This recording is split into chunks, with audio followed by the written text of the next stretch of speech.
വാ കയറിച്ചല്ലേ. ഞാൻ വിളിക്കാം സുജയ്.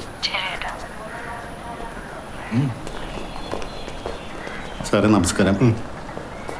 ഇരിക്കെ. സാറേ ഇതാ പെണ്ണിൻ്റെ അച്ഛൻ. ഇത് ചെറുക്കൻ്റെ. മഹേഷേ, എന്താണ് വീട്ടുകാരുടെ തീരുമാനം? സാറേ പിള്ളേരാണ് ഒരു മേജറാ. പിന്നെ വീട്ടുകാരെ തല്ലു മേടിച്ചാൽ ഈ കൊച്ചുവനോട് ഇറങ്ങി വന്ന് അവൻ കെട്ടാൻ തയ്യാറാ. ഇവർ സഹകരിച്ചാൽ നമുക്ക് നല്ല രീതിയിൽ നടത്താം.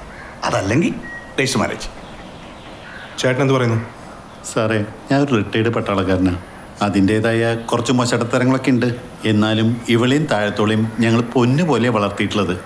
ഇവളെ ഇറങ്ങിപ്പോന്ന് ഞങ്ങൾ സ്വപ്നത്തിൽ പോലും കരുതിയിട്ടില്ല. ചേട്ടാ ഇവര് ജീവനുണ്ടെങ്കിൽ ഞങ്ങളത് സമ്മതിക്കൂല സാറേ. ബിനു സാർ അവരെ അങ്ങോട്ട് ഇരുത്തിക്കേ. ചേച്ചി കൊക്കിനെ കാണുമ്പോൾ പിന്നെ കൊല്ല അവിടെ പോയിരിക്കുക. അവിടെ പോയിരിക്കുക ചേച്ചി. ഈ സമയത്താണ് കൊക്കിനെ കൊല്ലുന്നത്. ചേട്ടാ പിള്ളേർ പ്രായത്തിൻ്റെ വിവരക്കേട് കൊണ്ട് കാണിക്കുന്നത്. നിങ്ങൾ വീട്ടുകാരെന്തെങ്കിലും തീരുമാനം എടുക്കുക. ഇല്ലെങ്കിൽ എല്ലാവരും കൂടെ കോടതിയൊക്കെ കയറി ഇറങ്ങി ആകെ നാണക്കേടാവും. സമ്മതിക്കല്ലേ ചേച്ചി, ഒരു കാരണവശാലും സമ്മതിക്കരുത്. തൻ്റെ പേരെന്താ? അഞ്ജു. തൻ്റെയോ? ഹരികൃഷ്ണൻ. താൻ പഠിക്കുവാണോ?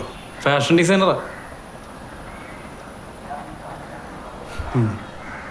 നിങ്ങൾക്ക് സ്വന്തമായി തീരുമാനമൊക്കെ എടുക്കാം. അതൊന്നും ആരും തടയത്തില്ല. പക്ഷെ വീട്ടുകാരുടെ കൂടെ കാര്യം നോക്കിയിട്ട് വേണം ആ തീരുമാനം. അവൾ പഠിക്കൂല്ലേ? അതൊക്കെ കഴിഞ്ഞിട്ട് പോരേ കല്യാണം? പറ്റത്തില്ല സാറേ, ഞങ്ങൾക്ക് കല്യാണം കഴിക്കണം. അതെന്താണ് നിനക്ക് വൈകിട്ടുണ്ടോ ഇപ്പൊ തന്നെ കല്യാണം കഴിക്കാനായിട്ട്? ചേച്ചി അവിടെ ഇരുന്നേ. അവിടെ ഇരിക്കിച്ചി, അവിടെ പോയിരിക്കേ. ചേട്ടാ കൂടെ വരുമെങ്കിൽ കൂട്ടിക്കൊണ്ട് പോയി സംസാരിച്ച് നിങ്ങളായിട്ട് തന്നെ ഒരു തീരുമാനം എടുക്കും. ഇല്ലെങ്കിൽ കോടതിയിൽ ഹാജരാക്കാം. ഇതിൽ കൂടുതലൊന്നും ഇതിനകത്ത് ഞങ്ങൾക്ക് ചെയ്യാനില്ല. മോളെ ഇത് ഈ പ്രായത്തിൻ്റെ തൽക്കാലം അച്ഛനൊപ്പം ചെല്ല്. പഠിത്തമൊക്കെ കഴിഞ്ഞ് സമാധാനമായിട്ട് ആലോചിച്ച് നമുക്കൊരു തീരുമാനം എടുക്കാം. പറ്റില്ല സാർ, ഞങ്ങളുടെ കല്യാണം ഉടനെ എന്നെ നടത്തണം. അങ്ങനെയാണെങ്കിൽ ഞാൻ കൂടെ പോവാം. പിന്നെ എന്നെ തല്ലാനും പാടില്ല. നിന്നെ തല്ലുവല്ലടി, കൊല്ലും ഞാൻ. അതെ, ഭീഷണിക്ക് അങ്ങ് പുറത്ത്. മഹേഷേ, കോടതിയിൽ ഹാജരാക്കും. ബാക്കിയൊക്കെ എന്താണെന്ന് വെച്ചാൽ പറഞ്ഞ് മനസ്സിലായിക്കോട്ടെ. ശരി സാർ. ഫാഷൻ ഡിസൈനർ നന്നായി വരും.